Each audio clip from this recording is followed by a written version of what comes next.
नमस्कार, कविताज रेसिपीमध्ये तुम्हा सगळ्यांचं खूप खूप स्वागत आहे. कसे आहात तुम्ही? मागचा आता एक आठवडा वेडनेसडे आणि सॅटर्डे आपली रेसिपी आली नाही, खूपच बिझी होते मी.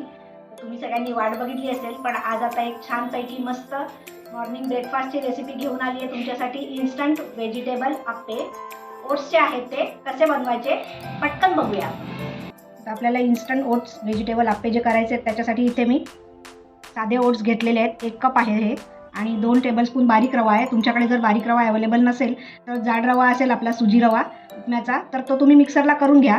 आणि इथे अर्धा कप दही आहे. थोडंसं आंबट असलं तरी चालेल, खूप आंबट नको आहे. आणि आता मी नाही मिक्सरला त्याची पावडर करून घेणार आहे ओट्सची, आणि त्याच्यानंतर सगळं एकत्रित करून पुन्हा हे मिक्सरला करून घेणार आहे. आधी मिक्सरला कोरडे ओट्स बारीक करून घेतले आणि मग त्याच्यानंतर त्याच्यामध्ये रवा आणि दही घालून आणि थोडंसं 50 ते 100 ml पाणी लागलं आहे मला. ही अशी घट्टसर आणि कोर्स पेस्ट करून घेतली आहे. थोडंसं पाणी आपण आता हे मिक्सरला भांड्याला राहिलं आहे ना, ते मी सगळं पाणी घालून घेते. थोडंसं मिक्सरचं राहिलेलं भांड्याला चिकटलेलं ना पाणी विसळून घेतलं आहे मी. आणि आता हे विस्करनी ढवळून घेते मी छान. आणि एक 10 मिनटं फक्त आपण झाकून ठेवणार आहोत. 10 मिनटं झालेली आहेत. तर याच्यात आपण थोड्याशा भाज्या घालूया.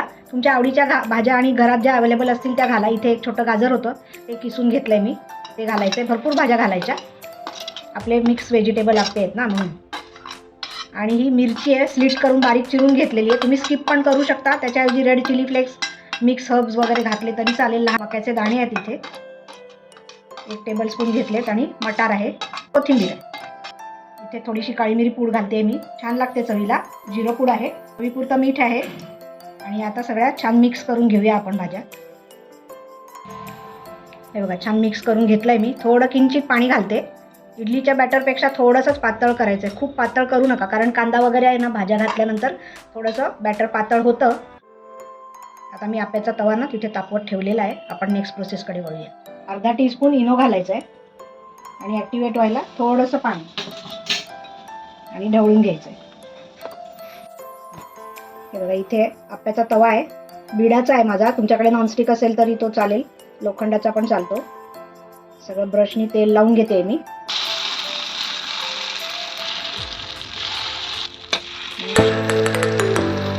गॅस स्टीमवरच ठेवायचा आहे आणि 3 ते 4 मिनिटांनी आपण मग आप्पे झालेत का साईड उलटून बघूया. 3 ते 4 मिनिटं झाली आहे. हे बघा, एक साईड मी उलटून घेते. मस्त झालेत ना, छान गोल्डन ब्राऊन झालेत बघा, छान. सगळ्या साईड्स मी उलटून घेतलेत आप्याची, फ्लिप ओव्हर केलं आहे. आता झाकण ठेवून पुन्हा 3 ते 4 मिनिटं आपण छान भाजून घेऊया. 3 मिनिटं झाली आहेत. दुसरी साईड पण झालेली आहे. हे सगळे मी असे सोडवून घेते. हे बघा, झाले आहेत सगळे आपले. आपण आता प्लेटिंग करूया. आपले ओट्स व्हेजिटेबल इन्स्टंट आप्पे रेडी झालेले आहेत. इथे मी टोमॅटो केचप ठेवलेला आहे आणि नारळाची चटणी मला आवडते याच्याबरोबर. नारळ, मीठ, मिरची, कोथिंबीर. तुम्हाला हवं असल्यास तुम्ही पुदिनाची ग्रीन चटणी पण करू शकता, कोथिंबीर पुदिना. मस्त झालेले आहेत आप्पे आणि माझ्या तोंडाला पाणी सुटलंय. मी खाऊन बघतेय. मस्त, खूपच सुंदर चव आलेली आहे. खूप छान झालेत आपले आप्पे. पटकन झटकन बनणारी ही डिश आहे, तर नक्की तुम्ही घरी हे ओट्स व्हेजिटेबल आप्पे ट्राय करा. आणि तुमचे आप्पे कसे झाले मला कमेंट बॉक्समध्ये कळवायला अजिबात विसरू नका. हा माझा पहिलाच व्हिडिओ असेल आणि अजूनही चॅनलला सबस्क्राईब केलं नसेल तर प्लीज लाईक करा, शेअर करा, सबस्क्राईब करा. चला तर आता पुन्हा भेटूया अशाच एका छानशा अमेझिंग रेसिपीसोबत. तोपर्यंत छान खात राहा, माझ्या रेसिपी ट्राय करत राहा. Happy cooking. Bye. Thanks for watching.